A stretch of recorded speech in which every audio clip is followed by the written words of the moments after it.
여러분 안녕하십니까? 바로 온 TV 옴부즈맨의 김승재입니다.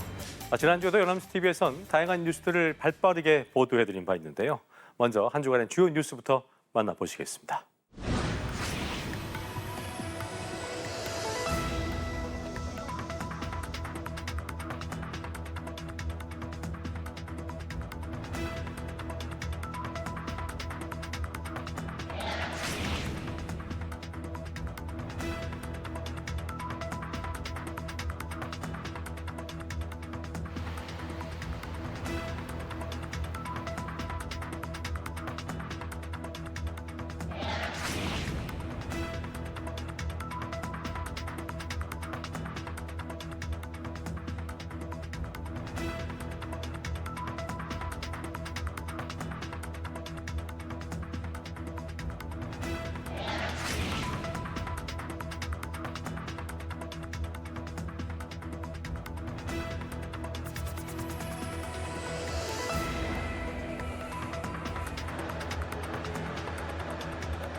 한 주간 보도 내용을 짚어보는 연합뉴스 TV를 말한다 김정원입니다.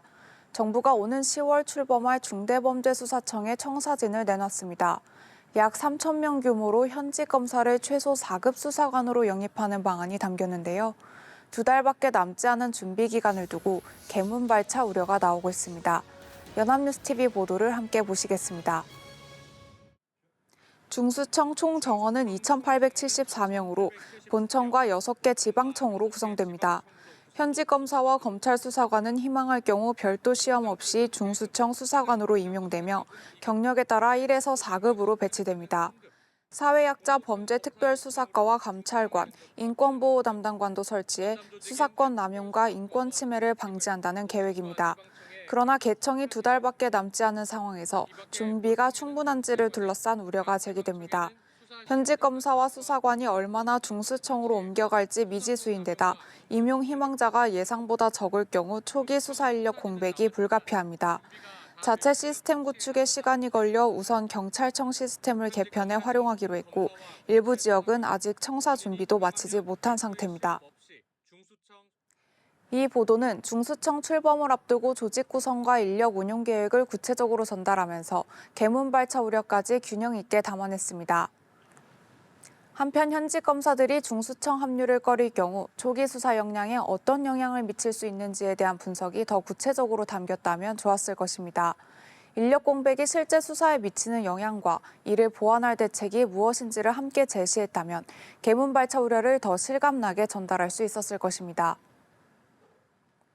검찰 수사권 완전 폐지에 따른 보완 작업이 시작될 전망입니다. 7대 범죄에 대한 전권 송치제 부활이 추진되고 있지만 사각지대와 법체계 모순에 대한 우려가 제기되고 있습니다. 연합뉴스 TV 보도를 통해 살펴보겠습니다. 여당은 검찰 수사권 완전 폐지에 따른 미비점 보완을 약속하며 아동학대, 가정폭력, 성범죄, 스토킹 등 7대 범죄의 전권 송치제를 도입하기로 했습니다. 경찰이 송치 여부를 결정하지 않고 공소청 검사에게 사건을 보내 다시 살피도록 하는 방식입니다. 그러나 전세 사기, 피싱 같은 민생범죄 피해자들은 사각지대에 놓일 수 있다는 우려가 나옵니다. 또한 장윤기 사건처럼 경찰이 성범죄가 아닌 일반 살인 혐의를 적용할 경우 7대 범죄에 해당하지 않아 송치 대상조차 되지 않는 문제도 지적됩니다. 통과된 형소법 개정안에도 모순점이 적지 않습니다. 검사의 영장 청구를 경찰 신청에 의해서만 가능하도록 제한하면서도 구속기간 연장은 검사가 법원에 신청할 수 있게 돼 있어 법 체계에 맞지 않는다는 분석이 나옵니다. 성범죄 사건에서는 반복된 진술 요구로 인권 침해 우려까지 제기되면서 검사의 사실 확인 조항이 실무에서 사문화될 가능성도 있습니다. 형소법 개정으로 정비가 필요한 법률은 최대 190건에 달하며 여당은 10월 국정감사 전 보완을 마무리하겠다는 방침입니다.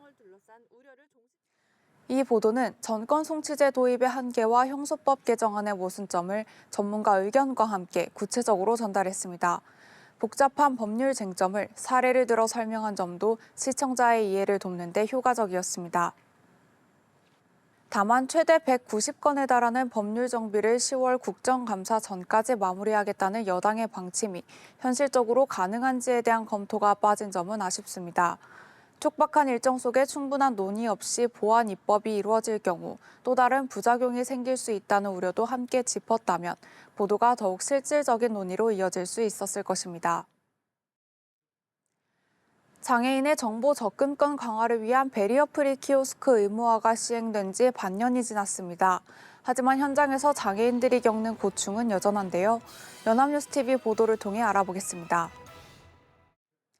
베리어 프리 키오스크가 설치된 햄버거 가게를 찾은 지체장애인 이진희 씨는 입구 계단에서 발이 묶였습니다. 약 20cm의 계단은 휠체어 이용자가 혼자 넘기 어려운 높이로 키오스크가 있어도 가게 안에 들어가지 못하는 상황이 벌어진 것입니다. 시각장애인은 키오스크 위치 자체를 찾기 어렵고 50제곱미터 미만 소규모 매장에서는 호출벨을 눌러 직원을 부르는 것도 눈치가 보인다는 고충이 이어집니다. 베리어 프리 키오스크 의무화 시행 반년 만에 국가인권위원회에 접수된 관련 진정만 50건에 달합니다. 베리어 프리 키오스크 설치만으로는 장애인의 실질적인 접근성을 보장하기 어렵다는 현실이 드러나고 있습니다. 이 보도는 동행 취재를 통해 베리어 프리 키오스크의 의무화의 허점을 현장감 있게 전달했습니다. 지체장애인과 시각장애인의 각기 다른 고충을 담아 제도의 사각지대를 구체적으로 드러낸 점도 눈길을 끌었습니다.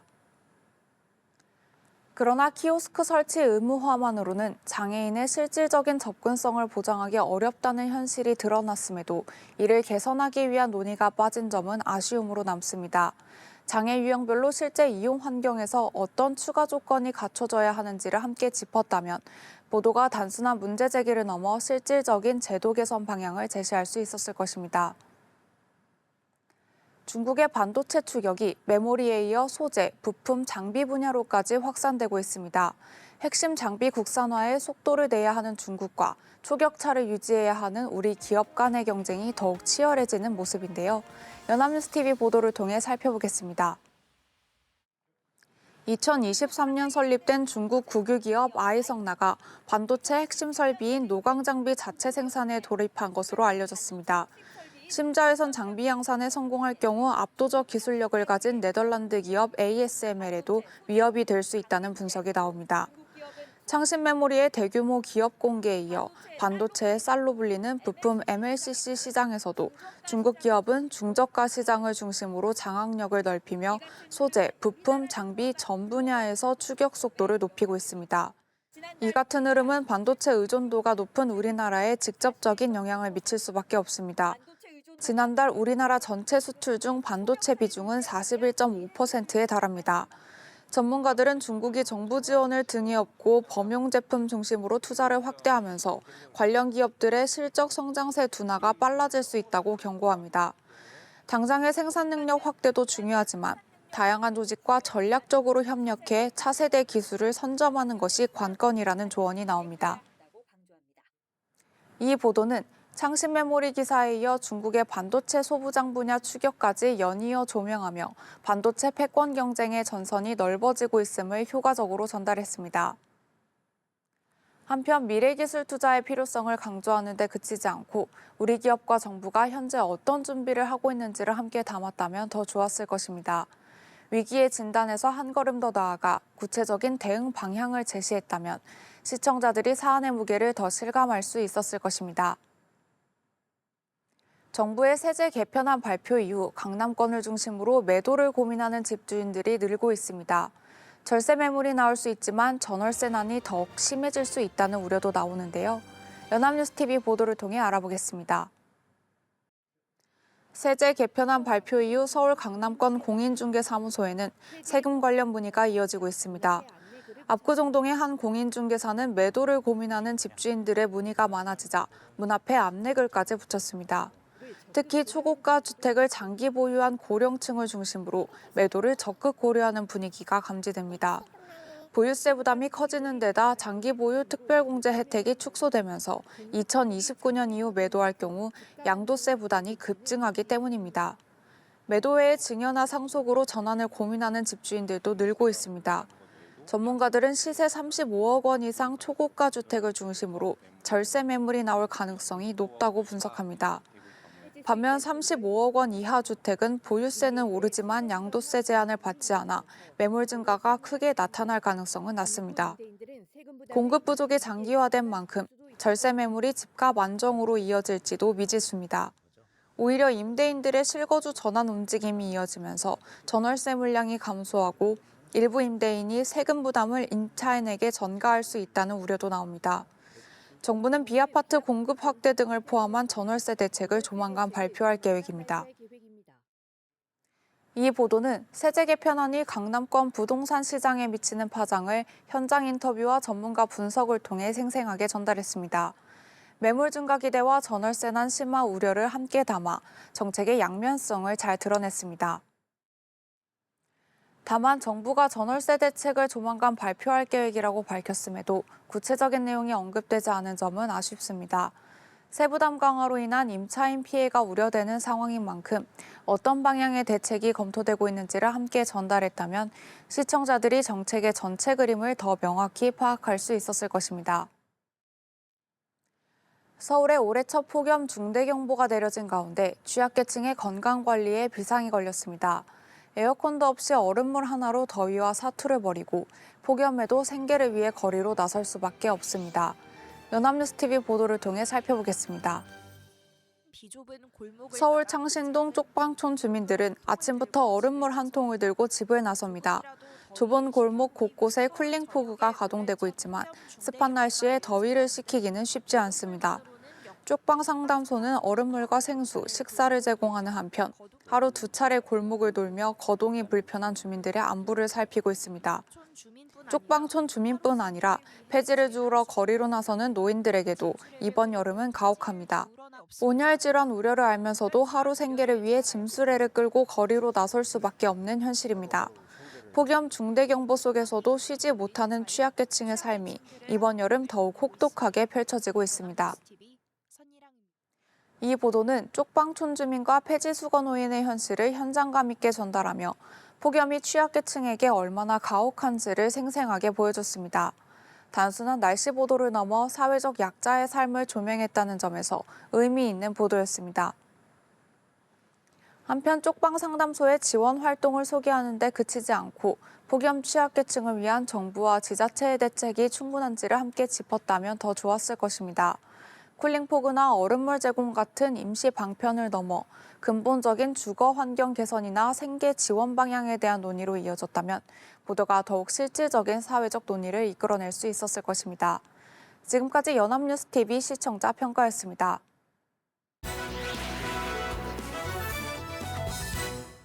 이번 시간은 주말에 방영되는 제작 프로그램을 대학생의 시선으로 분석 및 평가해보는 시간이죠. 캠퍼스 TV 리포트입니다. 이번 주에는 인하대학교 김혜연 학생과 함께하겠습니다. 어서 오십시오.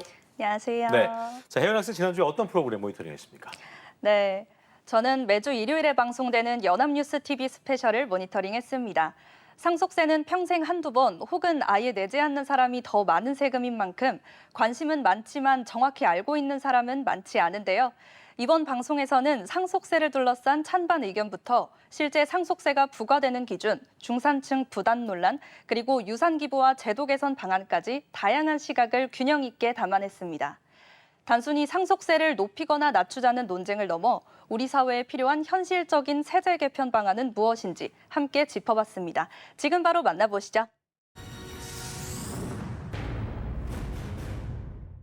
방송은 가족이 남긴 재산을 받을 때 내는 세금, 상속세를 소개하며 시작합니다. 평생 한두 번 혹은 아예 안 내는 사람도 더 많은 세금이다 보니 오해도 참 많은데요. 대부분의 국민이 상속세에 관심은 많지만 정작 잘 알지는 못하는 게 현실이라고 전합니다. 상속세가 과도하다 아니다로 끝나지 않는 논쟁이 이어지고 있는데요. 30년간 멈춰있는 상속세 논의 어떻게 해결할 수 있을까요? 평소 우리는 의식하지 못하는 사이 일상에서 다양한 세금을 내고 있습니다. 부가가치세나 근로소득세, 재산세 등 자주 접하는 세금이 있는 반면 상속세는 모든 사람이 자주 맞닥뜨리는 세금은 아닌데요. 하지만 부동산 가격이 꾸준히 오르며 상속세가 더 이상 남일이 아니라는 보도가 심심치 않게 나옵니다. 실제로 지난 20년간 상속세 신고 비율은 0.75%에서 약 6%까지 올랐고 서울시 기준으로는 약 15년 사이 5배 넘게 늘어났다고 하는데요. 세무사는 과거엔 재산이 많은 자산가들이 상속세 부담 때문에 상담을 많이 요청했지만 최근엔 주택을 한 채 가지고 있는 분들도 문의를 한다고 전합니다. 과거에는 상속세를 부자 세금이라고 인식했지만 최근에는 나도 상속세의 대상이 될 수 있다라고 느끼는 겁니다. 세무사를 찾아온 이 의뢰인은 아버지가 돌아가신 뒤 어머니와 자녀 3명이 유산을 상속받게 된 경우입니다. 상속재산은 약 14억 원, 일괄공제와 배우자 공제를 적용하고 남은 4억 원의 20% 세율을 적용하면 상속세는 약 7천만 원입니다. 하지만 자녀 3명과 돌아가신 아버지가 함께 살았다면 동거주택 상속공제 6억 원을 추가로 받을 수 있기 때문에 과세 표준이 0원이 되어 납부할 상속세는 없게 됩니다. 상속세 개정에 관한 논쟁도 끊이지 않고 있는데요.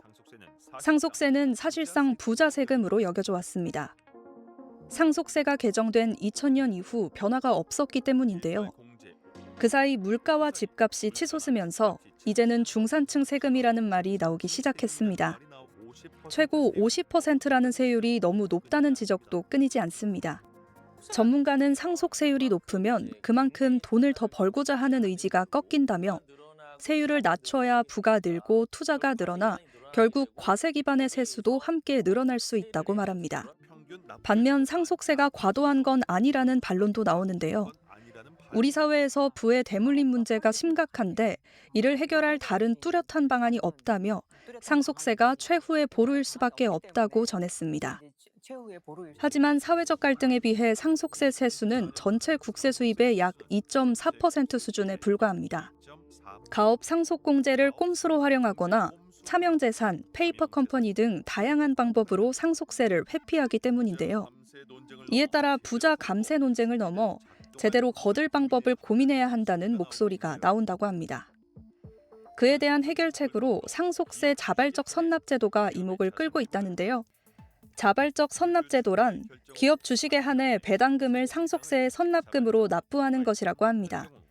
전문가는 자발적 선납제도를 채택한 기업의 주가가 올라갈 것이고 그에 따라 소액주주들이 이득을 볼 수 있는 좋은 제안이라고 전했습니다.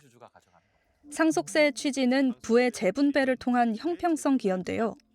이를 실현할 방법에 대한 고민도 필요하다고 방송은 전합니다. 이번에는 희망친구 기아대책이라는 국제 구호단체로 향했는데요. 이곳의 1호 유산 기부자의 아들 김영걸 씨가 이곳을 찾았습니다. 10년 전 어머니 설순희 씨의 유산 기부로 지구 반대편 아프리카 카메룬의 아이들을 위한 작은 학교를 건립했다고 하는데요. 어머니의 유산이 큰 가치로 남은 것에 감명을 받은 가족들도 이후 순차적으로 유산 기부 서약에 나섰습니다. 나중에 기부가 이루어졌을 때 벌어지는 결과와 가치는 어떤 기부와도 비교할 수 없이 높다며 돈 주고도 살 수 없는 소중한 선물이라고 전했습니다. 유산 기부 또한 상속세를 낮출 수 있다는데요. 유산 기부를 하면 세금이 과세 표준에서 빠져 그만큼 과세 대상에서 제외된다고 한국자선단체협의회 이사장은 전했습니다. 부의 이전 과정에서 매겨지는 상속세는 사회 환원 역할을 수행하는데요. 좋은 취지만큼 중요한 건 현실적인 조세 방안에 대한 고민입니다. 현재 가장 강력한 세율 체계를 구축해 놓았지만 전혀 기능을 못하고 있는 것이 재산 이전 단계의 과세라며 현행세제도 이 부분에서 상당한 개선이 이루어져야 한다고 강조하며 방송은 마무리됩니다. 자, 모니터링 내용 잘 봤습니다. 혜연 학생 이번 연합뉴스 TV 스페셜 보면서 어떤 점이 가장 와닿았습니까? 네, 저는 이번 방송을 보면서 상속세에 대한 제 오해가 좀 많이 풀렸습니다. 그랬군요. 사실 상속세는 부자들만 내는 세금이 아닌가라고 좀 막연하게 생각을 했는데 방송을 보니까 생각보다 다양한 시각이 있다는 걸 알게 됐고요. 특히 찬반 의견이 한쪽으로 치우치지 않고 균형 있게 담아낸 점이 좋았습니다. 또 유산기부처럼 조금은 생소했던 내용도 함께 소개해주면서 상속을 단순히 재산을 물려주는 일이 아니라 사회에 환원하는 방법도 있다는 점이 인상 깊었습니다. 앞으로도 이렇게 어렵게 느껴지는 경제 이슈를 실제 사례와 함께 쉽고 재미있게 풀어주는 방송이 더 많아졌으면 좋겠습니다. 그렇군요. 저도 뉴스 중에 이 경제 이슈 코너를 진행하고 있는데 더욱 쉽고 재밌는 방송이 될 수 있도록 애써야 될 것 같습니다. 지금까지 인하대학교 김현 학생과 함께했습니다. 고맙습니다. 감사합니다.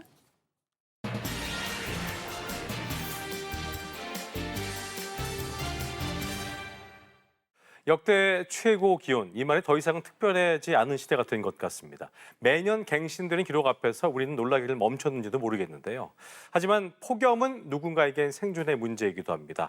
언론의 시선은 어디를 향하고 있는지 오늘 TV 비평에서 자세히 짚어보도록 하겠습니다. 도움 말씀에 도방송예술대학교 정은희 교수와 함께합니다. 어서 오십시오. 안녕하십니까. 네, 40도를 웃도는 이 폭염이 좀 이어지면서 기상 관측 역사상 가장 높은 기온 기록을 연일 갈아치우고 있는 요즘인 것 같습니다. 전국의 폭염 실태와 피해에 대해서 알아봐야 될 텐데 언론이 어떻게 보도하고 있는지부터 정리를 좀 해주시죠. 네, 정말 더우시죠? 이제껏 경험하지 못한 더위가 기승을 부리고 있습니다. 여러 언론에서는 폭염 상황을 보도하고 있는데요. 세계일보 등 여러 언론의 보도에 따르면 지난 2일 경남 양산의 낮 기온이 국내 기상 관측 사상 처음으로 42도를 넘겼습니다. 양산뿐 아니라 전남 광주, 광양, 경남 김해, 창원, 밀양, 부산, 경북, 경주 등에서도 최고 기온 40도를 넘어섰습니다. 네. 이로 인해 JTBC 등의 보도에 따르면 폭염에 따른 사망자와 온열 질환자 수가 크게 증가하는 상황입니다. 국민일보의 보도에 따르면 이 전국을 덮친 폭염에 온열 질환자가 하루 100명 이상 속출하고 있습니다. 특히 이 지병이 없던 40대 남성조차 이로 인해 목숨을 잃은 것으로 드러났습니다. 예. 연합뉴스의 보도에 따르면 이 메마른 산골과 섬마을은 마실 물조차 부족해 단수 위기에 처했습니다. 한겨레 등은 행정안전부가 지난 1일 밤 발표한 폭염 대처 상황 보고를 보도했는데요. 가축 폐사 등 이 축산 농가 피해뿐 아니라 바다도 뜨거워져서 지난해와 비교해서 양식장 피해도 2배 이상 큽니다. 예. 또한 조선일보 등 여러 언론은 연이은 폭염에 교통사고 위험이 커지고 있다고 우려를 했습니다. 조선일보는 운전을 생업으로 하는 라이너들이 폭우와 폭염으로 사고 위험에 노출된 채 일하고 있는 실태를 보도했습니다. 예. 한편 연합뉴스의 보도에 따르면 이재명 대통령은 지난 4일 현 상황을 국가 재난 사태로 보고 국민 삶을 보호하기 위해 총력을 기울여 필요한 조치를 빠르고 빈틈없이 추진해 달라고 말했습니다. 정부는 중앙재난안전대책본부 2단계를 가동하고 폭염 대응 상황을 점검하고 있습니다. 네, 제가 이제 오프닝에서 말씀드렸던 대로 해마다 역대 최대 기온, 네. 관측일에 가장 더운 해를 좀 갈아치우고 있는 상황이어서 이제는 뭐 이런 표현이 딱히 특별하지 않은 것처럼 느껴지는데요. 맞습니다. 우스갯소리로 이런 말도 있더라고요. 올해가 가장 시원한 해다 시원한 앞으로 해다, 네. 이런 말도 나오던데 점점 더 뜨거워지는 원인을 알아봐야 될 텐데 언론 어떻게 분석을 하고 있습니까? 네, 정말 전국적으로 무서운 더위인데요. 지난 3일 국민일보 등의 보도에 따르면 이 기상청은 이번 폭염의 원인으로 대기 상층의 티베트 고기압과 중하층의 북태평양 고기압의 영향을 꼽았습니다. 네. 수도권은 이 맑은 날씨 속에 강한 햇볕이 지속되는 가운데 하층에서 동풍 계열의 바람이 산맥을 넘으며 일부 지역의 기온이 크게 오르고 있다는 설명입니다. 예. 이 같은 더위는 아쉽게도 당분간 이어질 전망이고요. 밤사이 기온도 충분히 떨어지지 않아서 수도권 곳곳에서 열대야도 나타나고 있죠.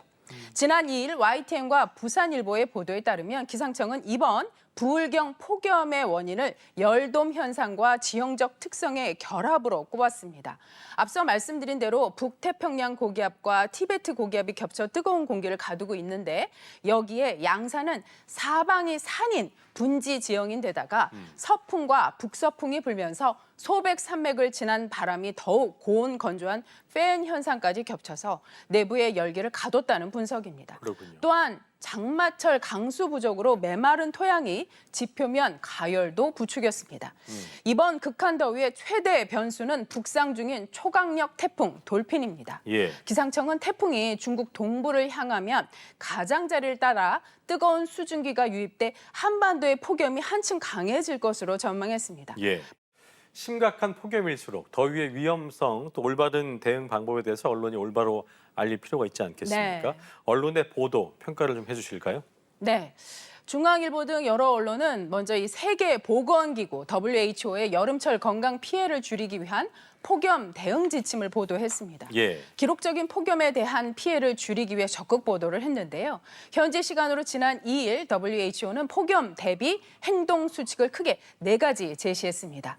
그 4가지는 더위 피하기, 집을 시원하게 유지하기, 수분 유지, 영유아와 어린이 보호입니다. 예. 이 데일리 스포츠 조선 등에서는 질병관리청의 발표를 바탕으로 온열 질환 설명과 함께 예방 수칙 6가지를 보도했습니다. 보도에 따르면 온열 질환은 이 고온 환경에 장시간 노출이 되면서 체온 조절 기능이 무너져 발생하는 급성 질환입니다. 증상에 따라 열경련, 열실신, 열탈진, 열사병 등으로 구분이 된다고 합니다. 예. 온열 질환은 예방이 가장 중요한데요. 갈증을 느끼지 않더라도 수분을 충분히 섭취를 하고 네. 가장 더운 낮 12시부터 오후 5시까지는 야외 활동을 자제하는 것이 좋다고 합니다. 그렇군요. 온열 질환이 의심이 되면 즉시 시원한 장소로 이동해서 옷을 느슨하게 풀고 찬물이나 얼음팩으로 체온을 낮춰야 한다고 합니다. 서울경제 역시 건강보험 심사평가원의 발표를 바탕으로 열사병에 대한 설명과 행동 요령을 보도했습니다. 더불어 이런 폭염의 날씨는 사실 사람만 힘든 것이 아니죠. 맞아요. 예, KBS에서는 가축 폐사와 관련해 조호성 전북대 수의학과 교수와의 인터뷰를 보도했습니다. 가축 피해를 막기 위해 환기, 냉방, 충분한 물 공급, 밀도 관리 등을 당부했습니다. 예. 더불어 이 반려동물에게도 환기, 냉말, 그리고 그늘 같은 환경이 중요하다고 언급을 했습니다. 그렇습니다. 그러나 기록적인 폭염에 비해서 폭염 대응 방법에 대한 보도량이 많지 않습니다. 맞아요. 많은 언론의 적극적인 보도가 더 필요한 상황입니다. 그렇습니다. 자, 야외 작업자, 에너지 취약계층들 같은 경우에는 갈수록 여름 나기가 좀 힘들어지고 있는 것 같습니다. 폭염이 그야말로 재난이 된 네. 취약계층들의 실태, 또 지원 대책 등이 절실한 상황인데요. 언론은 이를 어떻게 좀 조명하고 있습니까? 네, 이번 폭염에 대한 각 언론의 사설을 한번 살펴봤습니다. 예. 먼저 한국일보는 사상 첫 42도 폭염, 피해 커지지 않도록 재난급 대응을 이라는 사설에서 예. 무엇보다 우려스러운 점은 더위에 빠르게 대응하지 못하는 고령층, 또 쪽방촌 거주자 등 냉방기기 도움을 받기 힘든 취약계층, 그리고 야외 노동자들이 직면할 폭염 피해라고 언급을 했습니다. 지방자치단체의 취약층 실태 관리, 노동당국의 긴급 작업 중지 감독 등의 빈틈이 없어야 한다고 강조했습니다. 예. 한겨레는 한반도 덮친 극단 폭염, 안전 대책 사각지대 없어야 해서 이미 폭염으로 인한 인명 피해가 적지 않다며 물류센터와 건설 현장 등 취약 사업장에서 2시간마다 20분 이상 휴식 등 폭염 안전 수칙과 작업 중지권 등 노동자 보호 조치가 잘 이행되는지 지자체와 관계기관이 집중적으로 점검해야 한다고 주문을 했습니다. 그렇군요.